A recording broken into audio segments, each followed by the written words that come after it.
Good afternoon and welcome to the Tech to Tech Conference and Workshop Programme live webinar. My name's Hannah Tennant and I'm in the Membership Communications team here at Jisc. Our speakers today are Jeremy Sharp, James Blessing, Rob Evans and Neil Shewry. Before we get started, and for anyone who's not used Zoom before, you'll notice if you hover your mouse at the bottom of your screen, the toolbar will appear and there's just a couple of things to draw your attention to. The Q&A box is where we'd like you to pop any questions you have about the presentations today, and we'll answer these at the end of the briefing. And if you have any technical issues, please use the chat function to let us know. We're also going to be recording today's session and we'll make this available afterwards. So I've started recording, so that's all from me, so I'll hand over to Jeremy.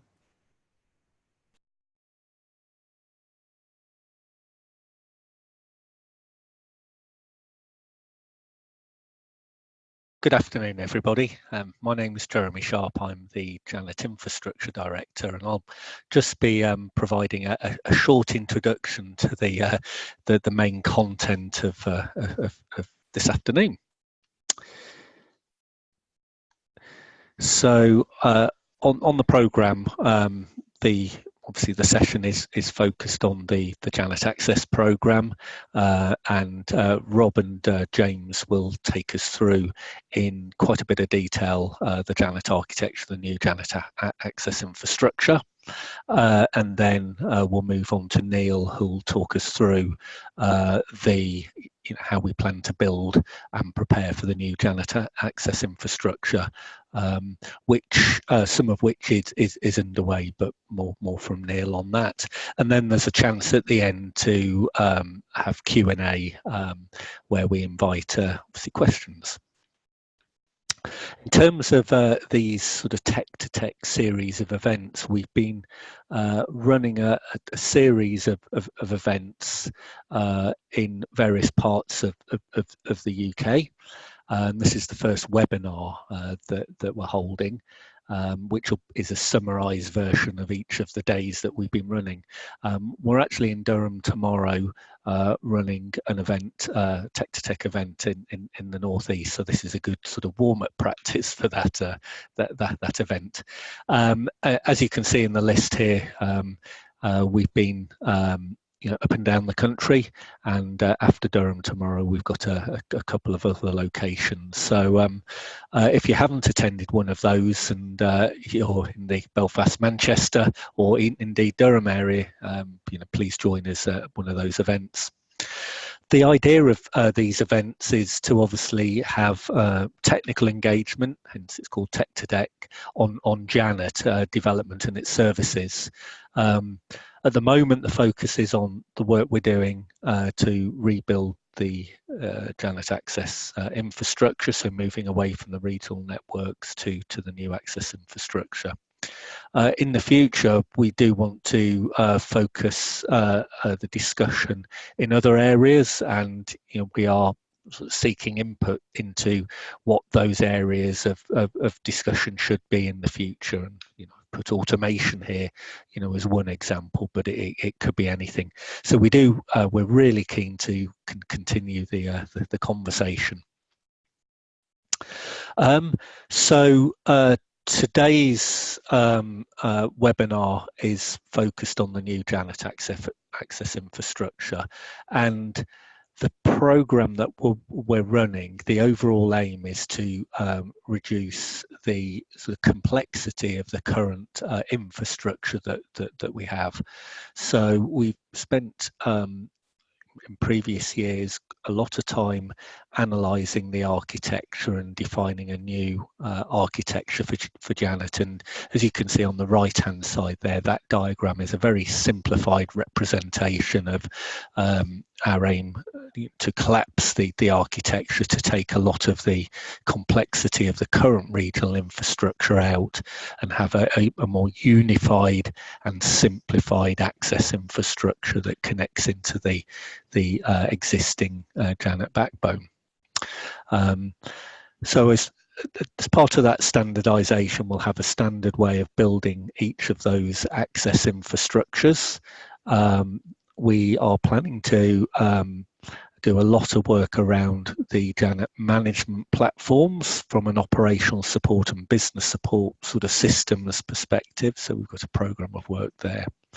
There is an opportunity moving from the current regional based infrastructure to the new access infrastructure for some estate rationalisation, and I'll leave Rob and James to talk a little more about that and how we plan to rationalise the POP estate.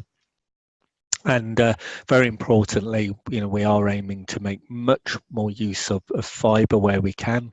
Where we can't, we will be using the regulated OpenReach products. One of the big aims, of course, doing what we're doing is to reduce the capital and recurrent costs. So we are, able to be more efficient, which I'm sure you'll appreciate, because you guys are running sort of network services on your campuses. There's always pressure on budgets, and as a membership organisation, we want to ensure we are operating as efficiently as we can. The other aim, really, as everybody will hopefully know and sort of support, really, Janet is a very reliable service. That is sort of our aim. It's a very high availability network service.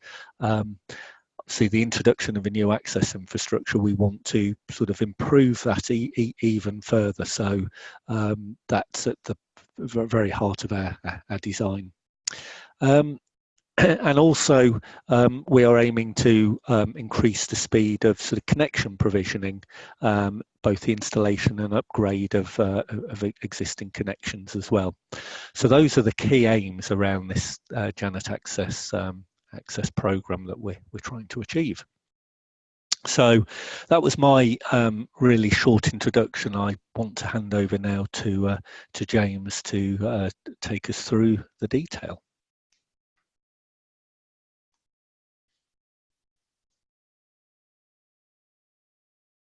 Thank you, Jeremy.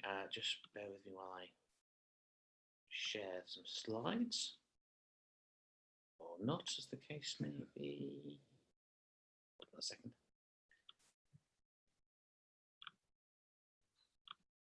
There we go, those are slides. So as Jeremy said, we've been doing this for a while now. It's been 2 years since we sort of kicked off this particular process. As you're probably familiar with, this is our network as it stands today, with its strong core built as part of Janet 6 several years ago and upgraded over time. Each of the regional networks connecting back into that core at various locations. So this is something you're familiar with. This is how it then looks on a sort of representational layer. We have our national backbone in red here, which is, as you can see, the main bit of the network, then individual regional infrastructures, and then an access layer. And each of those is individual, they're different, they were designed at different times and then updated at different times, and they are all slightly different. Not different enough that it makes it very difficult to do things, but occasionally you'll run into stumbling blocks. So it was decided that we need to address that. And the next time individual regions come up for renewal, we should try and make them all the same, or as close as possible to that. So how are we going to do that? As you can see here, we're moving from having multiple layers to reduce that just down to 2. The overall aim is to reduce the complexity. Now, it doesn't mean we're making it any different in major ways. It's just some things that we've decided to do that would make our life easier. That is standardized equipment, so that every single access layer has equipment from the same range or same family, so that it's literally a question of how much capacity you need, that much capacity, that's the device in that particular range we're going to go with. Have a single overarching management platform so that services are provisioned exactly the same way no matter where they are in the country. Some estate rationalisation, because the network's evolved over time, there are things in places where really they're not the greatest place for them to be. We've decided that we're going to address that, and I'll come into that in a bit more detail in a minute. We also want to use more fibre. A lot of the network is fibre, but there are large chunks of it which still use telco services, which means we're stuck with whatever that particular telco provider wants to sell us at that particular time. By moving to using more fibre, we have the opportunity to change and adapt as people need. We are also going to use some more OpenReach products. Rather than going to a telco, we're going to go direct to source. OpenReach are the organisation that puts stuff in the ground for everybody else, so we might as well go direct to them. And because we're a communications network, we're quite happy to do that. We're also going to increase self-provisioning, the ability for things to be upgraded by us, not by you. You don't have to go into the street and dig things up. But what we're actually going to do is more of the provisioning increases, not having to wait for a telco to go and swap things out or upgrade it. We'll do it ourselves. And the other thing is we're going to break the cycle. In the past, every 4 to 6 years, we renew each of the regions. Thankfully, they're all out of step, so there's a continual cycle of doing 2 or 3 or sometimes 4 in a year. We're going to move to a situation where we actually have a network, and we will continue to evolve the network as and when it needs upgrading, rather than having to wait till the end of a cycle to do that change. So how did we get to the decision of what we're going to do? So in the beginning of 2017, we decided to sit down and write a strategy about how we were going to do it. We decided that the best thing to do is actually, let's go and talk to people in the industry and see what things they can offer us, whether we should be doing it ourselves or whether the industry has a solution to this problem. And we went out to the market, and we had a long series of conversations, and a range of approaches were invited. Unfortunately, most of them were basically, here, have a circuit, which for us wasn't flexible enough, didn't give us that ability to upgrade as and when we needed to. And it really took away the advantages that we'd seen when we built the Giant 6 backbone, by taking dark fibre, by then putting our equipment on the edge of that fibre. The flexibility we've had over the years to improve and change that as and when we needed it just wasn't there. So we came to the conclusion a self-build model better matched what we were trying to achieve. Now, it doesn't mean we're going to do all the work. It means we're going to sort of choose the bits that we do and choose the bits our partners do. Towards the end of 2017, we went out to the market to try and find the hardware and also the fibre. We were kind of hoping that we could buy it all quite easily from 1 or 2 suppliers. And we ended up with a single provider selected for the hardware at the beginning of 2018. And we came to the conclusion that the best solution for obtaining fibre was not a single supplier, but actually it's a dynamic framework that allows us to buy fibre from whoever has it available in the ground, which means that we can pick and choose bits. Now we can pick an entire region just from one provider, or we can have 4 or 5 different providers providing the best routes that they've got.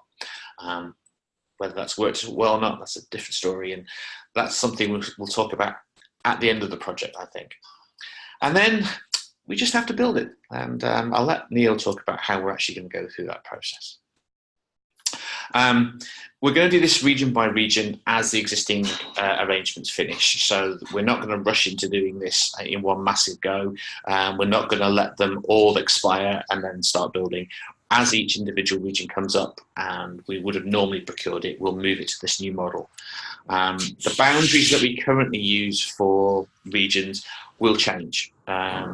Not because we like moving individual members between different regions, but actually it's just where the fibre runs around the country. So things will move a little bit. It's not going to have much of an impact, and some locations will be served out of multiple regions. So that people where you have 2 regions connecting naturally, you might be served 2 different connections from different regions. We reckon this is a 4-year program. We're going to try and deliver it in that time, because that's when all our contracts will have expired and need replacing. But it's not just about the hardware. We've also got a situation where we are going to take the time and effort to change our management platform. The hardware vendor we've chosen for the access layer is Sienna, and they have their own management platform, and we're going to adopt that for managing the Sienna things. It's based on a microservices architecture. So one of the advantages for us is that allows us the ability to develop new technology and new applications quite independently of the provider. On top of that, we need an orchestration layer because we've still got a Juniper core that needs services provisioning on that. So we're going to have a system that allows us to deliver both the access layer and the core. And that's part of a BSS and OSS development program, which is about developing the tools to handle our business rules, i.e. how does an order upgrade happen through our systems, what can be done automatically, what needs to be handed to a human to go off and dig a trench up. So the first tool, as it were, that's being replaced is NetSite. The NetSite 3 beta will launch at the end of June. If you want more details of that, you can register online at that address. NetSite 2 will be turned off at the end of September or October, depending on when people have managed to get all the life out of that particular application. If you've got any questions about that, feel free to just note. This is a brief highlight of what the new NetSite looks like, and obviously, if you want more details, please let us know. So I should sort of talk about what our chosen solution looks like. I've mentioned we've chosen Sienna. It's going to be an Ethernet platform. It needs to support 100 gig backhaul. It needs to support 1 gig, 10 gig, 100 gig access. It probably actually will need to support more than 100 gig backhaul, but not on day one. We want to build it on a family of hardware to reduce complexity. When we were going through this process, we originally thought that we were probably going to fall down to either a traditional vendor, or we might get brave and look at a white box or bright box solution from somebody. Fortunately, we didn't get any of those proposed in a way that we were comfortable with, so we stuck with the traditional vendor and went with Sienna. That I'm going to leave to Rob to talk about in a few moments. He's going to go into more detail on the individual elements of the platform we've chosen to use and some of the logic behind that. It's been mentioned several times that we're going to look at using Ofcom. As well as we're using dark fiber where available, we're going to use OpenReach solutions to provide some of the connectivity. When we were originally, in 2017, when we were originally sitting down to plan this, and once we'd gone through the original process of going, no, we need to build it ourselves, it happened at the same time that Ofcom had made a review of the market. Ofcom are the regulator for telecoms and communications in the UK, and they review the market on a regular basis. And so in 2016, they'd done a review of the business connectivity market, and they decided that high-speed connectivity was broken. Their fix, their solution to that problem is a dark fiber product that OpenReach would be made to make available to the world.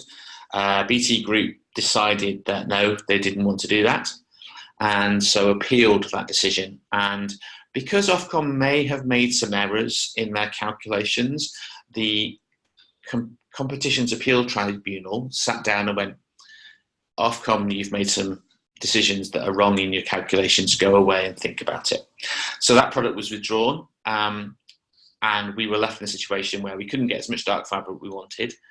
However, OpenReach saw that the market wanted something, and so released their Filter Connect products, I shall talk about in a second.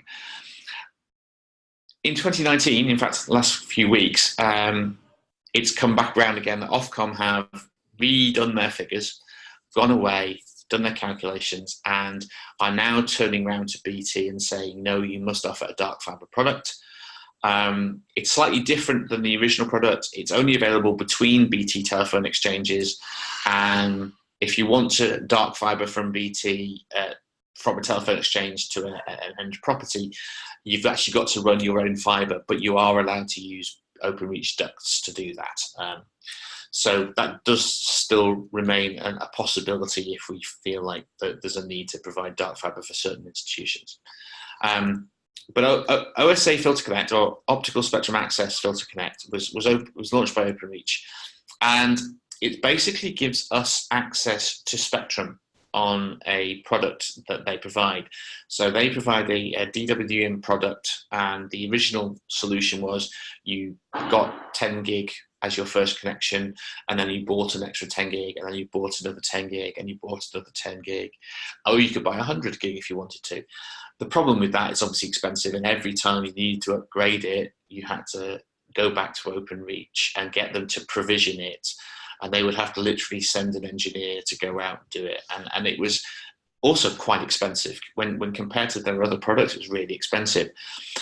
What OpenReach were talked into by a number of providers was, hold on a second, you've put this equipment in place, it's got a bunch of filters on it, how about we just turn up and plug coloured optics in either end of that link, and we can just run stuff, and we'll still pay you for the first 10 gig, but we'll run our own coloured optics alongside it. And we decided actually that for us is ideal, because when we were looking at how we would build a regional aggregation, we kind of realised that as we needed to add additional capability and capacity, we'd have to build a coloured filter-based solution. So this actually is something we'd be building anyway. So we're going to treat it as a spectrum layer. I'll let Rob go into the details of that.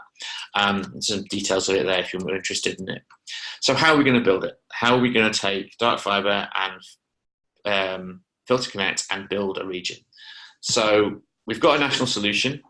Because dark fiber is not available everywhere, we use dark fiber where we can. We use filter connect when we can't.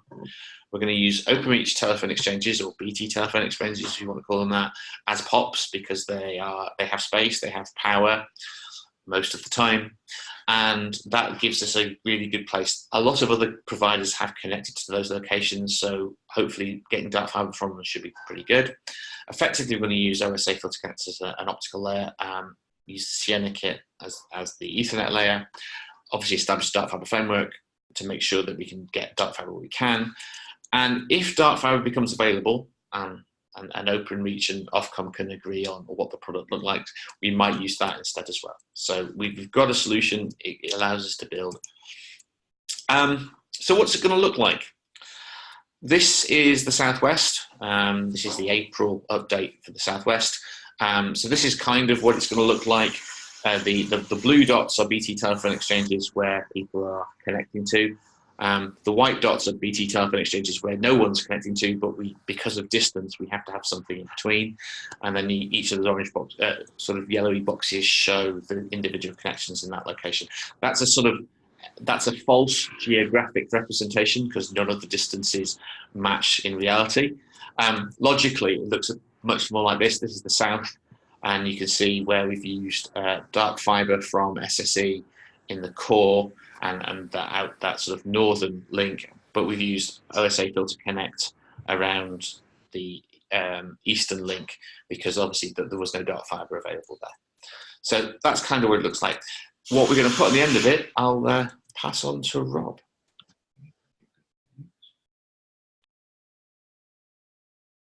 Thanks, James. I shall now attempt to share my slides. Hopefully you can all see that, and hopefully I'm not muted, you can all hear me.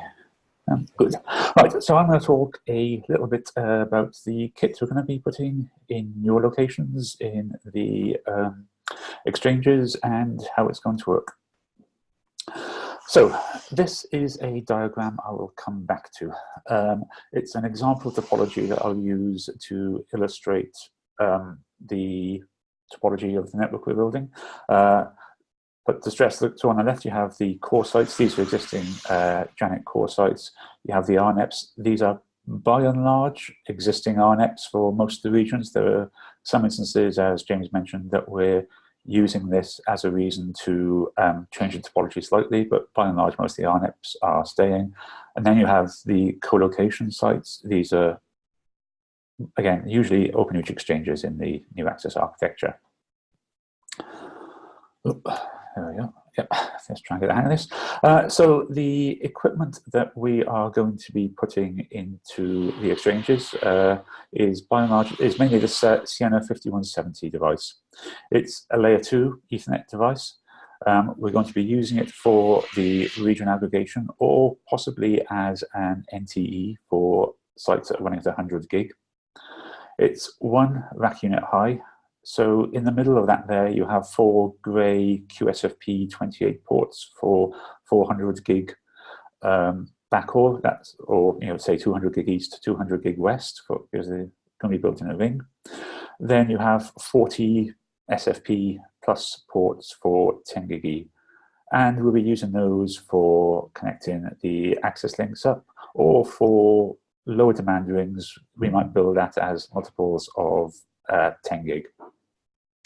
Now, what's to be released? Initially, when we were looking at this, there was going to be another 1 rack unit DWDM converter shelf that would sit underneath this 5170, and we could use to convert the grey 100 gig ports to coherent 100 gig ports for either OSA filter connect or for dark fiber. Sienna abandoned that project. There wasn't enough demand for it, and instead they'll be releasing a 5171, which is a 2 rack unit version, which has the WDM converter shelf built in. That will have coherent 100 gig for east and west, and we can't really use 100 gig over the OSA filter connect until that's available, but that's coming later in this year, and we can work around it until then. And one of the ways we can work around it is using this box, the Sienna 8700. This is another layer 2 box, but as you can see, it's a much larger 10-slot chassis-based modular solution rather than a fixed config 1U box. We're going to be using that in the RNEPs, where we need both the 100 gig for the aggregation network, plus also 100 gig uplinks to router ports. And we'll be using it where we can't wait for the 5171 in the access rings. Then we'll be deploying NTEs with this new access architecture so that we can monitor the access link and have a demarcation of services between us and you. If you're connected at 1 gig, we'll be using that top box there, the 3903. That's got 2 network-facing 1 gig ports and 2 user-facing 1 gig ports, so we can do 2 gigs worth of capacity handover on that. Below that is the 3928. We're probably not going to be using that so much. We're going to be using the 3926, which I'll talk about on the next slide. But the 3928 there has 4 10 gig ports and 8 1 gig ports. So we could do 20 gig plus maybe some handoff of sub-rated sub-rated services on the other ports. However, what we're likely to be using for a lot of the handoff on 10 gig connected sites is this thing, the 3926. So this has 6 10 gig, 1 gig 10 gig SFP plus ports and 2 SFP ports, which are those ones in the center there. On the right-hand side, however, it has a module. Now, in this picture here, that module is a 16-port switch, but it can also house embedded x86 processor that can house then VMs. So we can use them. We could look at deploying virtual machines for routing, for firewall, deep-packet inspection, IDS, maybe services that we want to virtualize and push out towards the edge of the network. This is something that's still in its early days yet. We're evaluating the performance of this. We're also looking at whether we should be virtualizing services a bit, one step in, maybe in the exchanges, or maybe even in the core POPs. Obviously, it's going to be a mixture depending on what services we look at. At the moment, we're not going to change the model of having an NT and then a MRS router if you've got the MRS. We'll still have that MRS router for the time being. Now, where we're using OSA Filter Connect, OpenReach provides an ADVA WDM box that we'll use. There'll be the 10 gig gray port and then the other WDM filter ports that we'll be using. Where we're using dark fiber, we'll be using the Sienna 6500. This is the same box that we're using elsewhere on the network at the moment. So we have several hundred of these deployed at the moment, running everything from 10 gig up to the 400 gig services we've got in the northern part of the backbone. So it's a very powerful box. It can do 88 or more wavelengths on a bit of fiber, but there's various modules of it. There's the 14 slot shown there. What we might end up using for the dark fiber regions is a 2-slot box, which is a lot more cost effective, and of course it fits in with the existing management system we've got for the backbone. So those are the bits of the jigsaw. What happens when we try to put them all together? So this is that diagram again of the kind of example topology. What we will have going around the main ring, or there might be several main rings within a region, is a G8032 Ethernet ring protection system. Now, G8032, I think I'll mention again on the next slide or a couple of slides on, is a fast Ethernet ring protection. It switches over very quickly, operates at layer 2.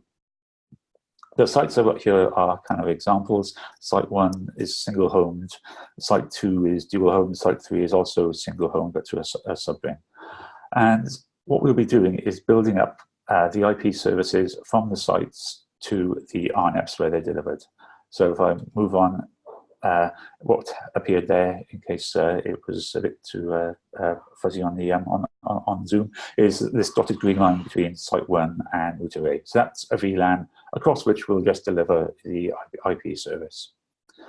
Now with site 2, we'll again build a VLAN for the IP service to router A. Then we'll also build a VLAN to router B for a backup service.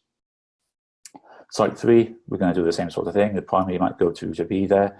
But what we're going to do, what the example I'm showing you here is that in site 1, in the previous regional architectures we had, Colo 1 would have had a router. So that meant the switching decision could be made at that point. And if we lost one router, it would route to a different. It would route around the ring using IP protection. Now, if we lose router A, site 1 in this example would get cut off. But site 3 is the example of what we're going to do. We'll have one VLAN through to router B, and then another VLAN through to router A. So if one of the RNF routers fails or is being upgraded, the IP access switches over to the other router. But what I'll also note is that whilst previously, if the link between RNF A and Colo 1 broke, you would be waiting on IP reconvergence to take the traffic around Colo 1, Colo 2, Colo 3, 4, 5, 6, then back to the other router. What will happen now is that green VLAN from site 1 to router A will reroute itself away all the way around the Ethernet ring protection and end up at router A within about 50 milliseconds, which should be compared to the IP reroute, which would have taken several hundred milliseconds, maybe a second or two. So, using the bits of kit, this is an example of how it might be built. I do apologise if there's any background noise. They're building some scaffolding outside the window at the moment. Pop A and Pop B are the OpenReach exchanges. In this example, they're connected by, say, 4 by 10 gig on the bottom through the OSA filter connect. Site 1 has just got a single 1 gig line going straight into the exchange. Site 2, as on the example topology, has got a couple of 10 gigs, for example, using filter connect going to Pop A, and another couple of 10 gigs going to Pop B. Site 3 is connected at 10 gig again. The kind of the rhomboids suggesting it's using a filter connect here because it's dark fiber, and easily upgradable connect to more than 10 gig.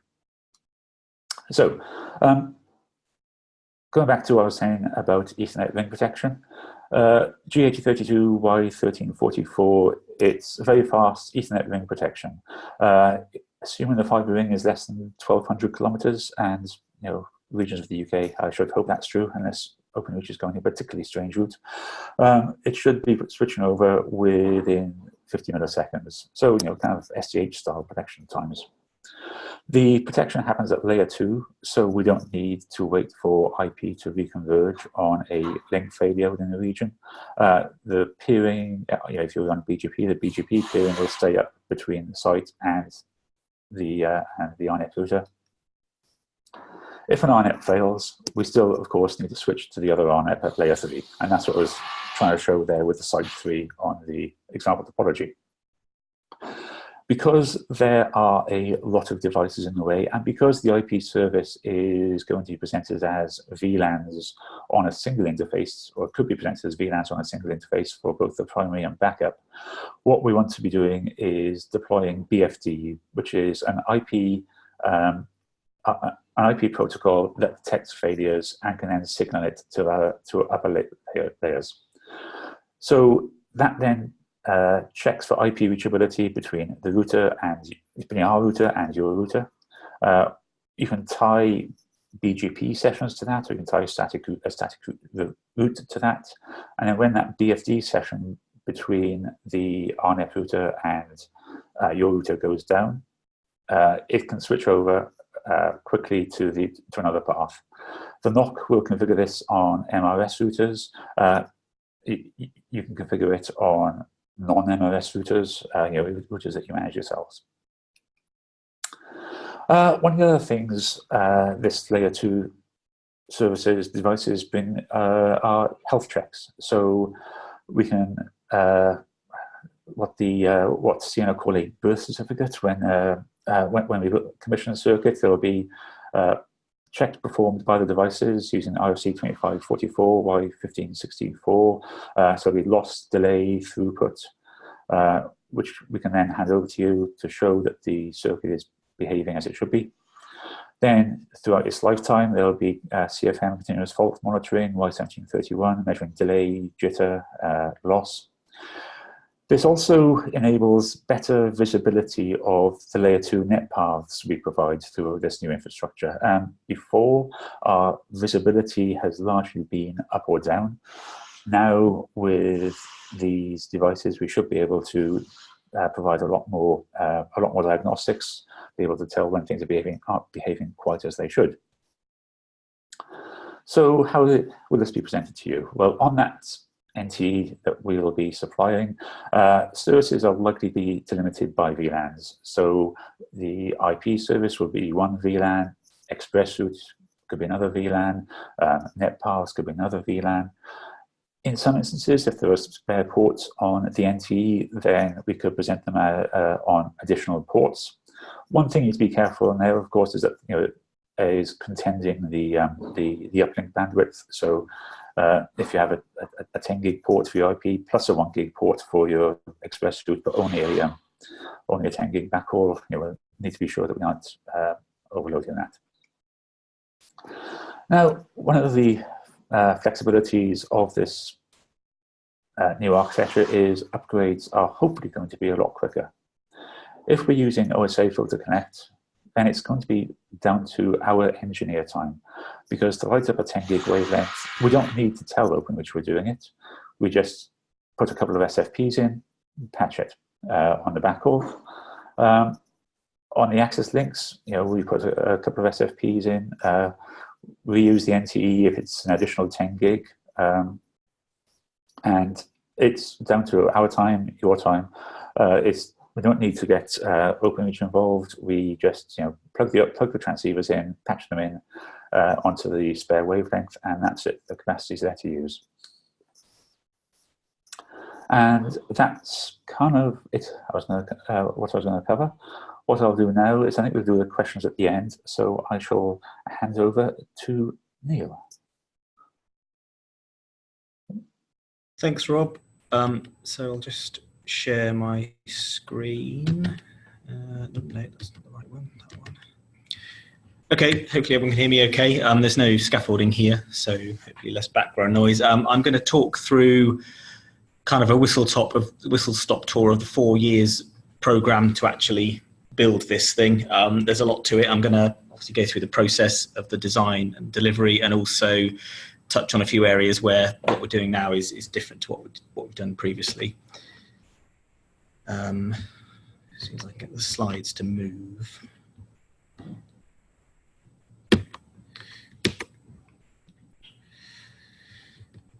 Bottom left. Oh, there we go. Okay, so in terms of what we're trying to achieve, we've got a lot of regional infrastructure in place at the moment. The numbers are obviously rounded here, but just to note, there's a lot of regions, a lot of POPs, a lot of customers, a lot of connections, and the overall aim is to replace all of it along the lines of what the guys have mentioned so far. So no small task. The way we're managing that is we're not doing it all at once. We're splitting it into lots of different projects, which are largely aligned, as has been mentioned, with the end of current contractual arrangements, which spreads over approximately 4 years, although we're almost a year into that now. So 3 years-ish from now is the end date. As has been discussed already, a common design across all regions. So we're not doing 20 different things. We're doing a very similar thing 20 times, and that applies to delivery as well. It's obviously the same products, the same principles, the same types of service being deployed. So it's a common model rather than doing lots of different things. And again, as James mentioned, we're not then going to do it again in 3 to 5 years. The contracts we're signing, especially where we're buying fibre, are for at least 7 years as a minimum term, with extensions beyond that. So as James said, we'll look to then evolve these networks gradually over time, rather than the big bang approach that's happened in the past.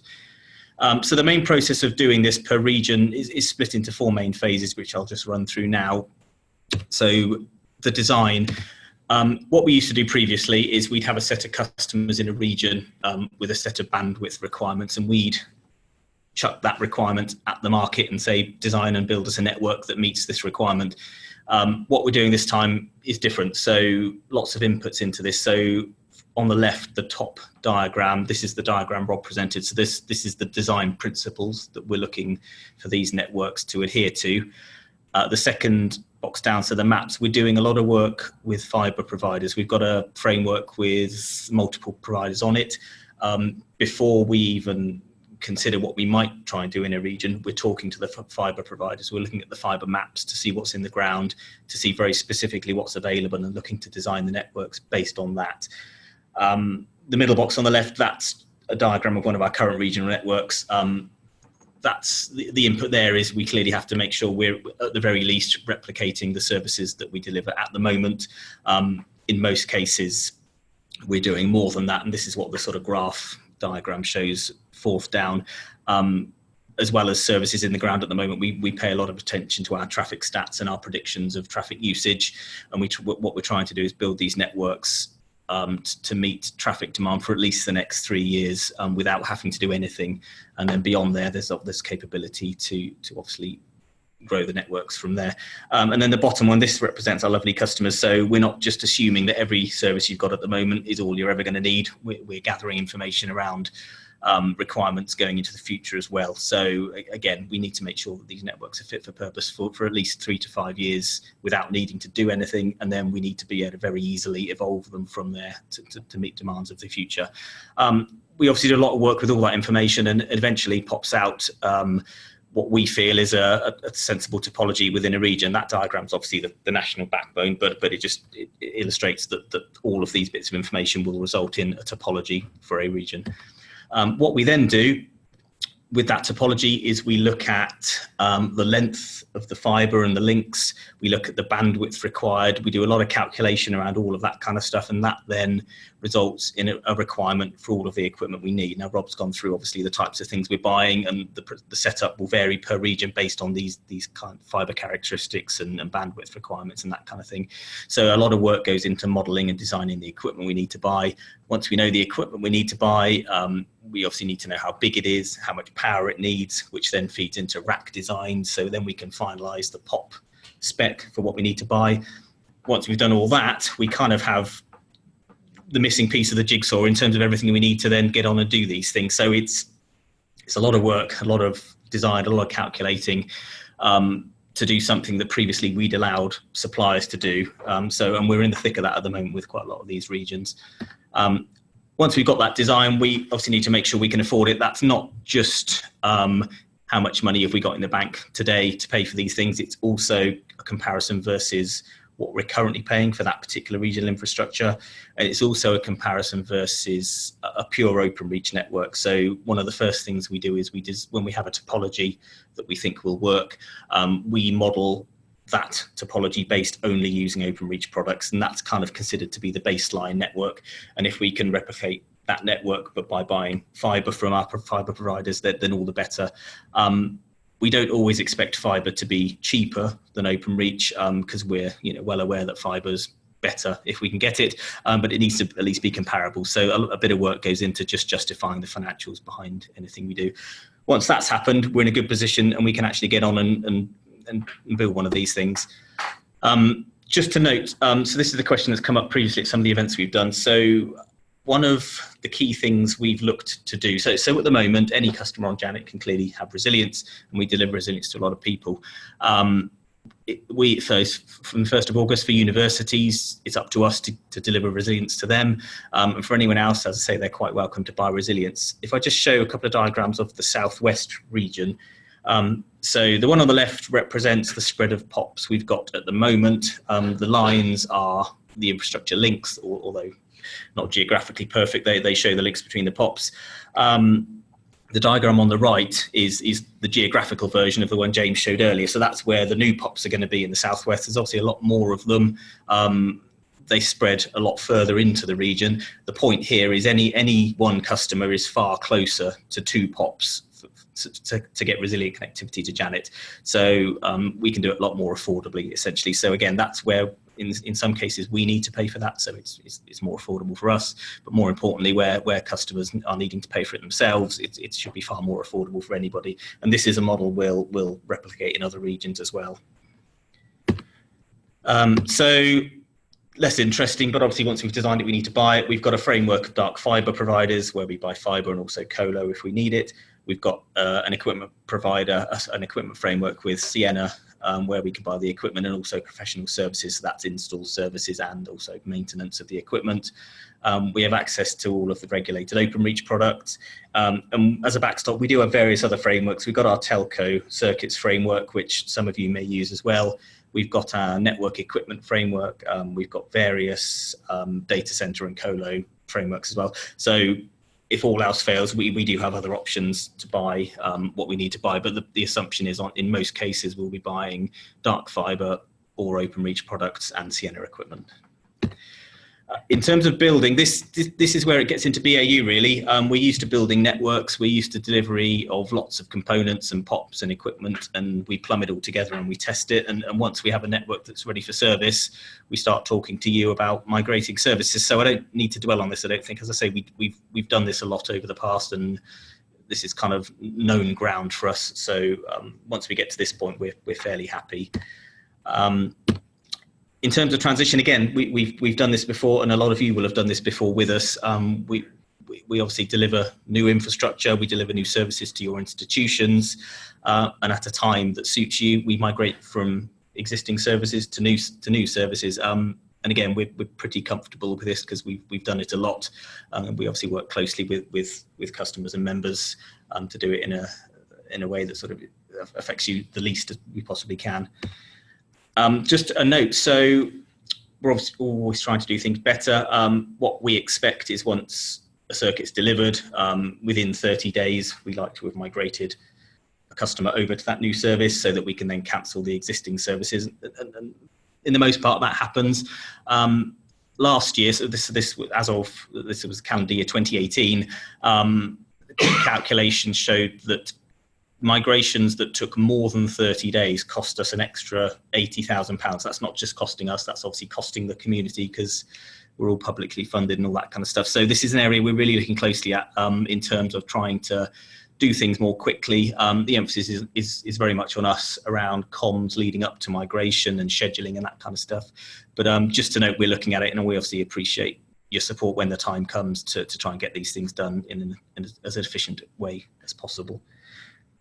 A few notes on the operation of these networks. So in terms of fiber and circuits, we know all these products and we have a lot of them already. So support arrangements are the same. Each each telco product from a provider will have an SLA, and if it breaks, they'll try and fix it within that SLA, and we sort of know what that is. The equipment, we're taking a slightly different approach. So previous arrangements, I think pretty much all equipment we had on the network anywhere was subject to a 4-hour response where the supplier would send a part with an engineer within 4 hours to fix that fault. In the new world, we're taking that very approach at the POP site. So within 4 hours, an engineer and a spare part will be at that POP site repairing it.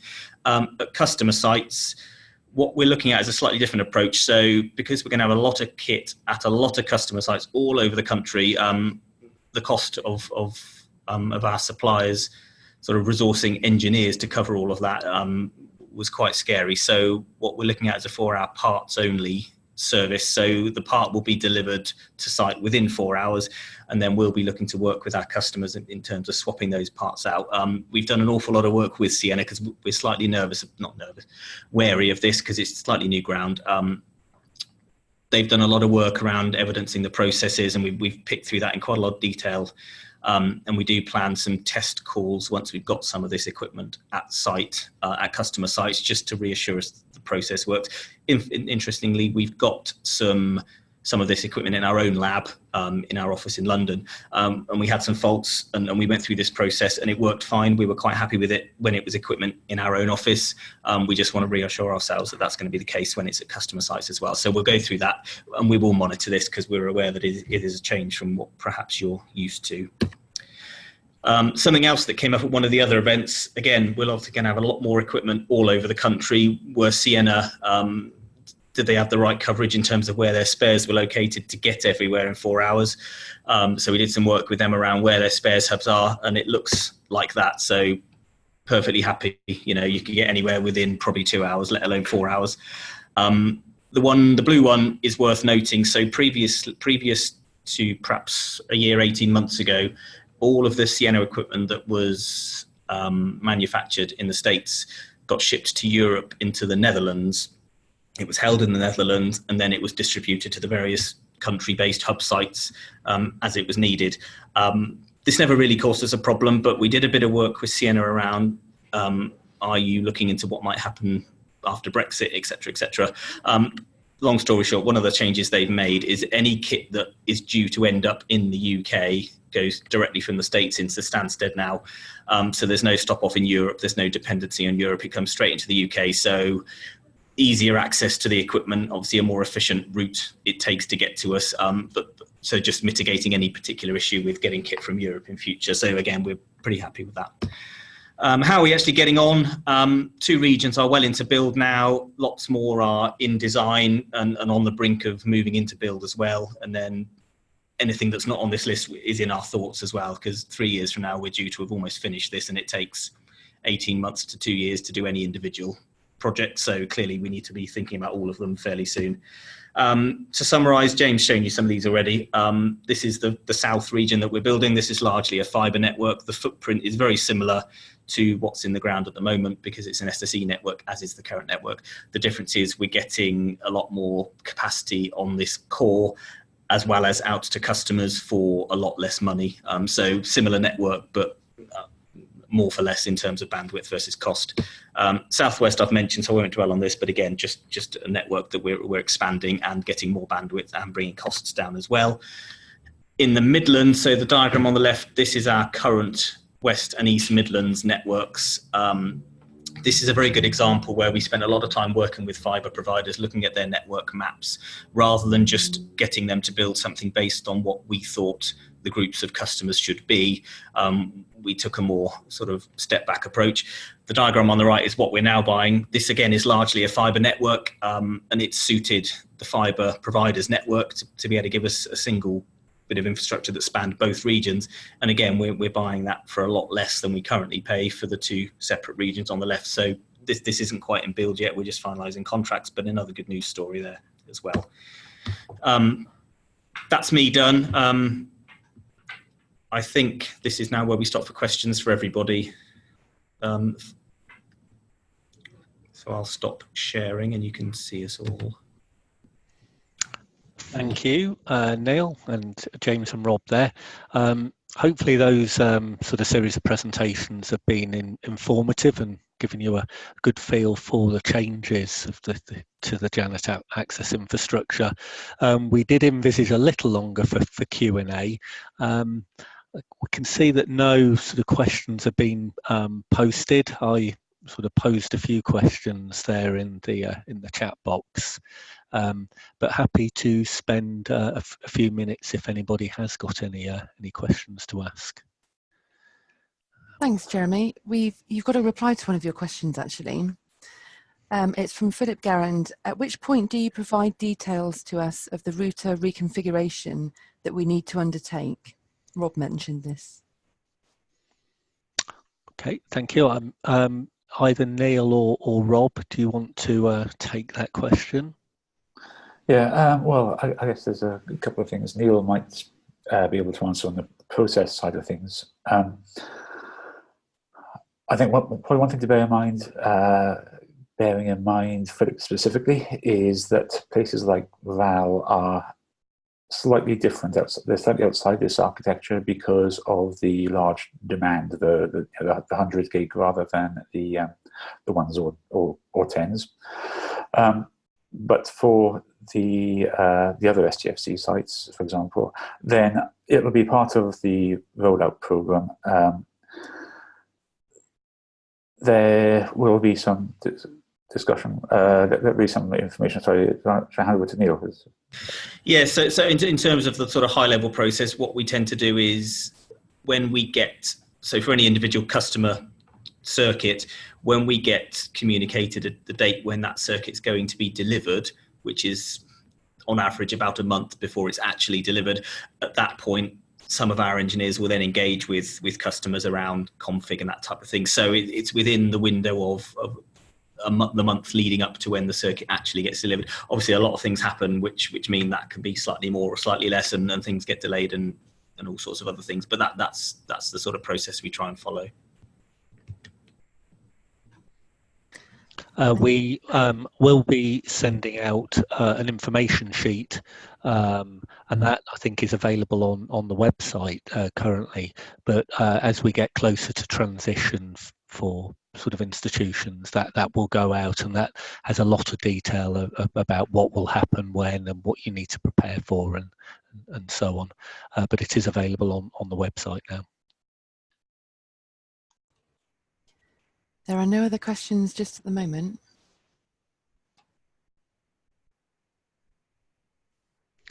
Okay, probably worth saying, and probably worth reiterating, the first two networks we are currently building, and south, in fact, we are on schedule now to start the transition in October, so a few months yet.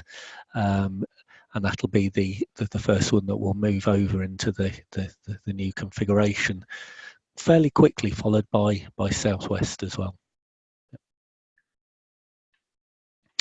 I did sort of post a note there on what future services people might want to see, so that'd be quite interesting to hear about that. But in the meantime, I think we've had another question coming in about sites dual homing and with dual express route connections. Would you like me to read it out? Yes, please. Yeah, thanks, Anna. So this is from Phil Stevens. For sites that are dual homed and with dual express route connections, what will ensure continued service when one connection is on the old network and one is on the new? One for you, Rob. Okay. Yeah, I'm just trying to understand the potential problem, because we will migrate things one connection at a time. The one on the old will keep on running whilst we move. The one on the old network will keep on running whilst we move one to the new network, the other connection to the new network, and then that one will be in service before we take the one off the old network. I guess it's, if this is more general transition issue, then obviously we'll be moving one connection at a time to try and make sure there's no loss of service. Oh, and also just to say, we try and make sure that it happened in different windows so that there's a bedding in time between one going live and then the other one going live, so that if there's any minor issues that can be spotted early on. I mean, going back to what Neil was saying, I think by and large, what we'll be trying to do is arrange the migration at times that work for both of us. We have a fairly aggressive schedule to get everything migrated, but we understand that it will need you to be doing work as well, and so we'll need to be will need to be coordinated. We'll be coordinating that with you.